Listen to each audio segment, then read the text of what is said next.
sudah 3 hari ya. Frekuensinya berapa kali mencretnya? 2 sampai 3 kali. 2 sampai 3 kali itu 1 hari ya. Berarti sekarang sudah 2 hari, sekitar lebih dari 6 kali ya. Terus konsistensinya bagaimana?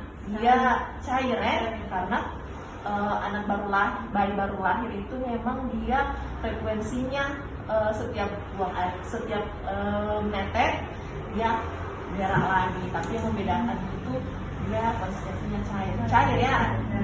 Oke. Terus ada batuk, flu, demam, tidak ada ya.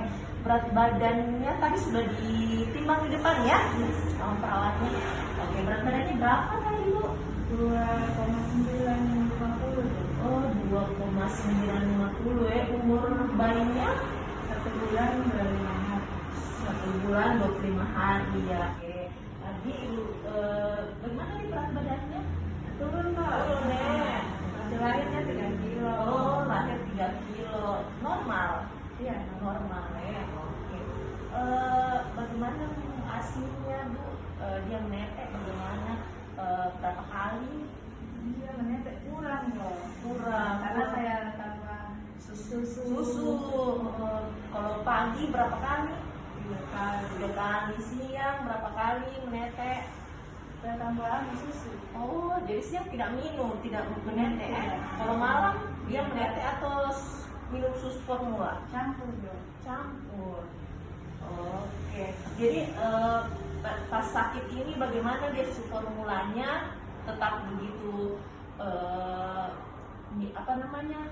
jumlah ininya atau kita encerkan atau seperti biasanya tidak sakit? Seperti biasa dong. Seperti biasa ya. Cuma minumnya kurang.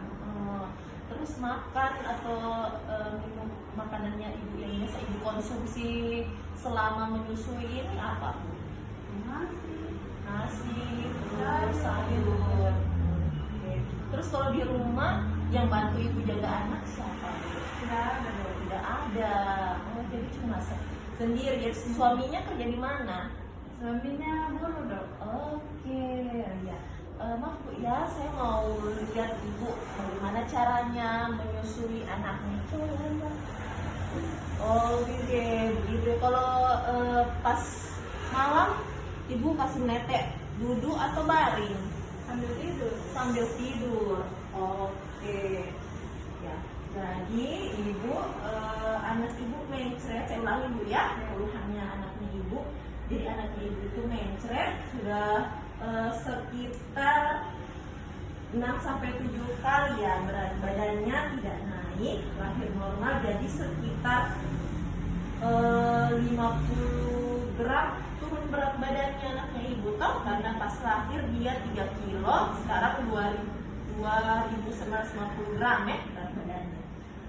Oke, ini anak pertama Bu. Oh, anak pertama. Jadi ibu ada tidak sewaktu hamil ibu belajar sama bidan kah atau sama dokter cara menyusui yang benar?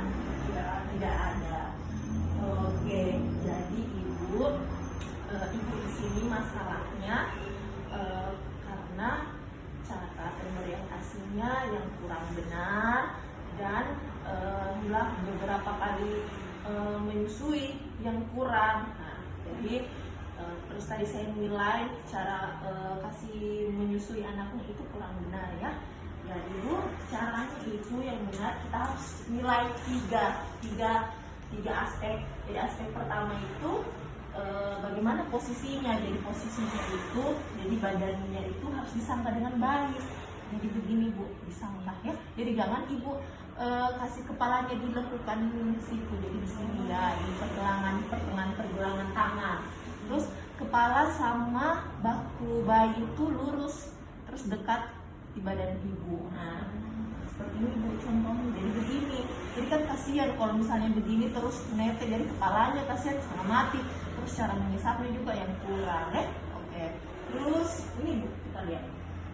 Nah, ini posisinya yang salah karena tidak terlalu dekat ke ibu, terus tidak sejajar antara kepala dan bahu. Terus cara maksudnya melekatnya tadi melekatnya itu saya lihat kurang menempel di dalam tubuh bayi ini, dia menempel di payudara ibu. Nah, kayak begini Bu, menempel dia. Terus mulut bayinya terbuka lebar, jadi terbuka lebar. Terus bibir bawahnya itu lebih membuka keluar, jadi kayak begini Bu. Terus areola itu maksudnya yang bagian hitam di daerah puting, tapi bukan putingnya, daerah puting yang bagian hitamnya. Jadi itu areola bagian atasnya tampak lebih banyak, jadi harus lebih banyak kelihatan. Jadi yang di bagian bawah itu lebih banyak maksudnya mulut bawah anak itu lebih banyak masukkan areola bawahnya. Kalau ini salah, dia cuma bagian puting, jadi tidak terhisap dengan baik. Terus ini bisa bikin payudara atau puting payudaranya ibu lecet. Sekarang puting payudaranya ibu gimana? Tidak lecet, tidak sakit, tidak oke. Terus aspek ketiga ini menghisap dengan efektif dari ibu. Kalau misalnya tadi posisinya benar, terus perlengketannya bagus, kita nilai juga dia kalau menetek atau menyusu, maksudnya dia agak secara dalam atau teratur, terus kedengaran suara menelan asinya atau susunya. Oke. Jadi ya sudah jelas Bu, coba ibu ulangi bagaimana caranya. Kemudian posisi areola atau hitam-hitamnya, ya. kemudian bibir bawahnya. Benar. Oke, jadi ibu sekarang sudah tahu ya Bu ya. Terus tadi ibu bilang anak ibu minum susu formula. Nah, susu formula juga ini Bu, kemungkinan anak ibu mencret karena susu formulanya tidak cocok. Karena beberapa bayi itu kalau misalnya dia ada tanda-tanda alergi susu formula, tandanya itu mencret. Terus ibu susu formula yang kita kasih itu pakai dot atau kita kasih minum pakai sendok atau gelas? Dot. Nah, itu juga kedua kemungkinan cara ibu membersihkan. Bagaimana ibu membersihkan botolnya? Pakai sabun tersendiri. Terus cara sterilisasinya bagaimana ibu? Sabun biasa. Terus cara kasih sterilnya bagaimana? Tidak kita kasih steril. Oh iya, petasan. Itu bisa memungkinkan ada bakteri muncul di bagian-bagian botolnya, jadi itu yang bisa bikin mencret juga. Jadi kalau bisa ibu mulai sekarang kasih menyusui full, jangan menambahkan susu formula ya. Tidak ada kata terlambat untuk memperbanyak ASI. Jadi ibu kasih tahu manfaat ASI itu untuk anak ibu. Pertama tentunya tidak ada susu formula yang dapat menyamai komposisi dari ASI, itu tidak ada. Terus kedua manfaatnya meningkatkan daya tahan tubuh anaknya ibu ya. Terus ketiga mencegah diare, karena itu ada beberapa komposisi yang tidak dimiliki oleh susu formula. Susu formula ada tambahan-tambahannya, tentunya ada bahan-bahan tertentu yang bisa bikin tidak cocok anak ibu. Terus keempat tentunya bayi merasa lebih nyaman dan aman dekat sama ibunya pada saat menyusui. Terus kan ibu bilang tadi asinya kurang, makanya ibu kasih susu formula. Jadi kita perhatikan makanannya ibu.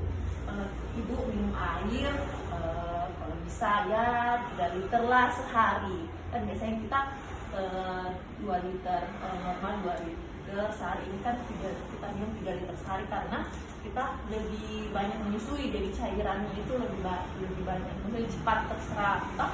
Terus kedua, kalau bisa ibu makan makanan yang bergizi, nasi, karbohidrat atau apakah jagung kah. Terus kedua protein kayak telur, terus ayam kah atau ikan. Tambahkan sayur-sayuran, karena ada sayur-sayuran itu yang bikin meningkatkan produksi ASI, misalnya kayak daun katuk, kelor, sayur kangkung, terus terus kacang-kacangan, tempe, tahu itu bisa meningkatkan produksi ASI dari ibu. Terus jangan lupa ibu harus bahagia, ya bahagia. Karena kalau kita tidak bahagia, ibu ini maksudnya produksi ASI-nya tidak bagus. Toh nanti bilang sama suami atau ibu mertua atau ibu kandungnya ibu bilang saya butuh bantuan untuk menjaga anak, karena saya perlu kewarasan untuk menjaga anak supaya ASI-nya tambah banyak ya. Oke, apa ibu mengerti bu? Iya, terima kasih. Nanti berikutnya 1 minggu balik lagi ya. Ini saya mau resepkan beberapa obat untuk mencernya ya. Oke bu, ya bu, terima kasih bu. Terima kasih, Bu. Iya.